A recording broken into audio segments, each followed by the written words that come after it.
Let's understand the average formula this time.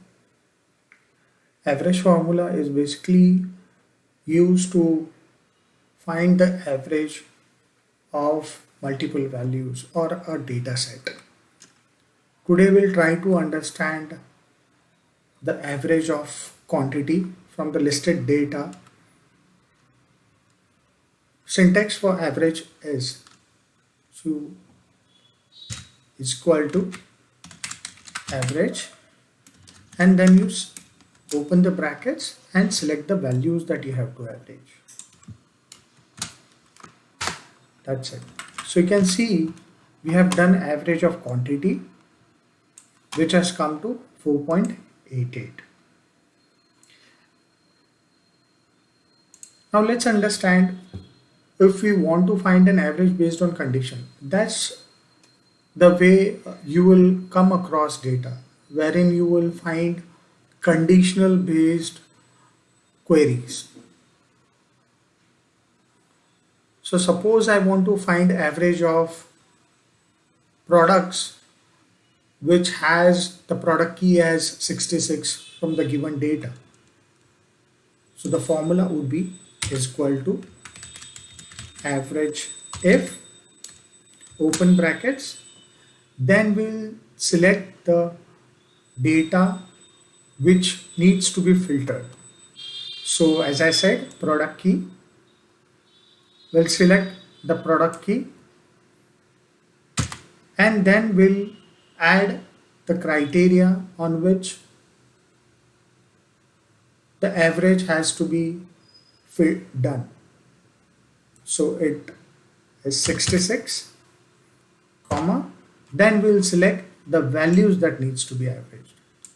Let me repeat this formula once again.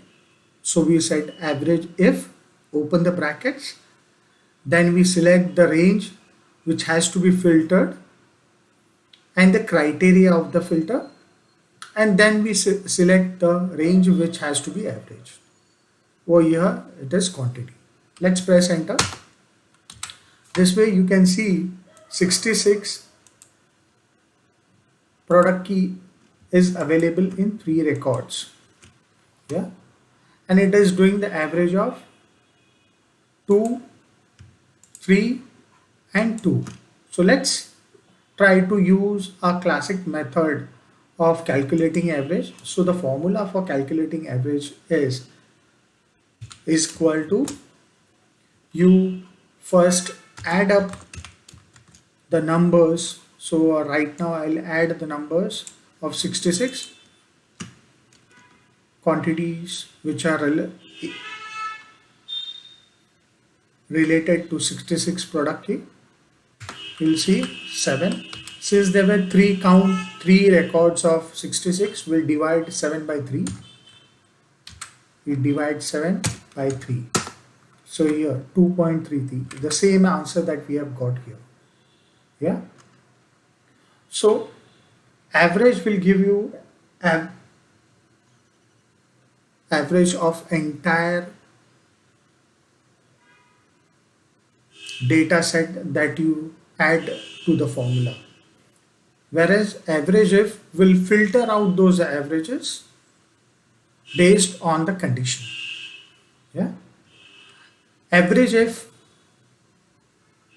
and average ifs, the only difference is average if is used to filter based on one condition, while average ifs we can use multiple conditions. Let's try out average ifs. So is equal to average ifs. Now this time we have to select the range which has to be average. So we select the quantity, then we select the condition. So suppose I select the condition as product key to be 66 once again, comma, this one the first condition, and second condition, suppose I want to filter store key by 199. Yes. Let me explain this formula once again.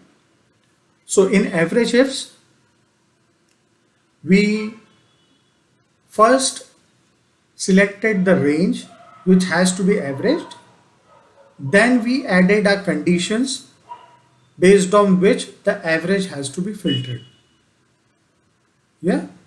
Now here the condition taken was product key has to be 66 and store key has to be 199.